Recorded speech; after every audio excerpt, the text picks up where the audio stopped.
Then Korean war के बाद start होती है डोमिनो थ्योरी। डोमिनो थ्योरी को बेसिकली आप जियोपॉलिटिकल थ्योरी भी कहते हैं, ठीक है।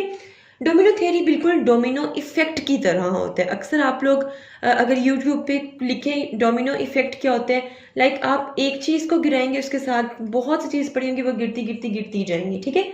सो डोमिनो थ्योरी स्टार्ट होती है 1950 से 1980 तक ये चलती रहती है। ये वो टेन्योर था जब हर जगह हर स्टेट में कम्युनिज्म स्प्रेड होता जा रहा था, ठीक है। जैसे कि चाइना में कम्युनिज्म था, कोरिया में, वियतनाम में, लाओस में, कंबोडिया में, थाईलैंड, बर्मा, इंडिया, बांग्लादेश, सब में कम्युनिज्म जो था वो स्प्रेड होता जा रहा था।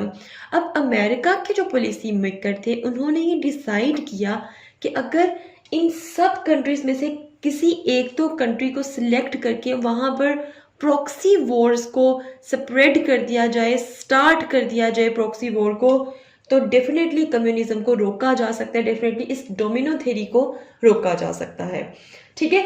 डोमिनो थ्योरी क्या होता है, लाइक अगर यहाँ पे कम्युनिज्म है तो यहाँ भी कम्युनिज्म, कम्युनिज्म, कम्युनिज्म, कम्युनिज्म, ठीक है, लाइक फॉलो करते जाना, ठीक है। सो देन जो यूएसए की गवर्नमेंट थी उन्होंने डिसाइड किया कि कोरिया और वियतनाम दोनों में प्रॉक्सी वॉर को स्टार्ट करवा दिया जाए ताकि यहाँ पे कम्युनिज्म की बजाय कैपिटलिज्म को लेकर आया जाए, ठीक है, और कम्युनिज्म को रोका जा सके। ये भी एक रीजन थी कोरियन वॉर की। क्लियर।